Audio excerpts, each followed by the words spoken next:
You're here today, and I started into this business because I feel, and I think that some of you would agree with me, that there's an emergency now. Just imagine if you were empowered with losing, the fear of losing, and not understanding what it is to lose.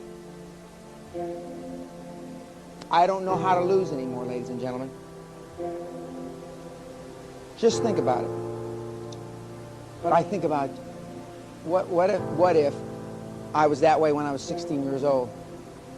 When you leave here today, you're going to have that empowered feeling of not being afraid, not having that high anxiety.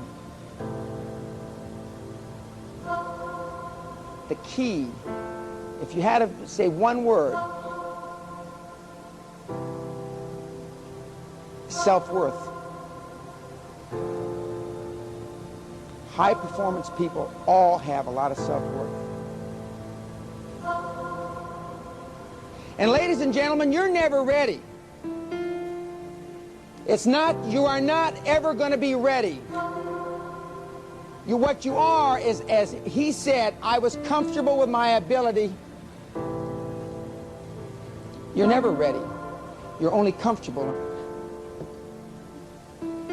What you'll be, hopefully, at the end of today, is you'll be more comfortable with your own resources, because you all have the resources to do it. Just think about that. It's the comfort. It's being comfortable. Okay. Comfort and being comfortable with the trappings of success. Some people in this room aren't successful or as successful as they could be because they're not comfortable with what comes with success. Not all of them are good. The trappings of super success are heavy. That's why there's not many of us up there. It's not for everybody. You must, in my judgment, practice the things that you want to do. Because the best way to predict the future is to create it yourself. Create it yourself. That's why many of you have gone into business to begin with. Because you become what you think about most. If a survey indicates, and this, God knows this isn't scientific, 71% of the people interviewed said that they've turned one of their daydreams into reality. Why in God's name should it be so hard to believe that high-performance people turn their dreams into reality all the time? 71%. Now, if I was asked that question, I'd probably say 95% of my dreams have turned into reality. High-performance people dream bigger, think bigger,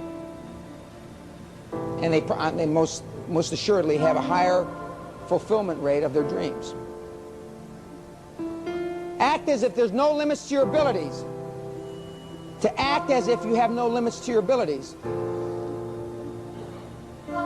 I assume all transactions will close. I assume everybody will buy. I practice not to get ready. I practice because I know practice makes perfect. That's why Olympic athletes, football teams, etc., practice. I practice being successful. If I still practice being successful, where should you be? You should be right here. You're in the right place. But if I practice being successful, I still work at it. High-performance people always still work at it. When I walk into a room, I take charge, whether there's 50 or 5,000, because I feel comfortable with myself and because I've practiced. I practiced this years before I started doing it. Yesterday's dreams are today's realities. The magic of money consciousness. Napoleon Hill said it a little differently. Not quite as articulately as I do, I think. But spasmodic or occasional effort will be of no value. You must apply until application becomes a fixed habit with you. Poverty is attracted to the one whose mind is favorable to it, as money is attracted to him whose mind has been deliberately prepared to attract it. Poverty consciousness will voluntarily seize the mind which is not occupied with money consciousness. A poverty consciousness develops without conscious application of habits favorable to it. The money consciousness must be created to order.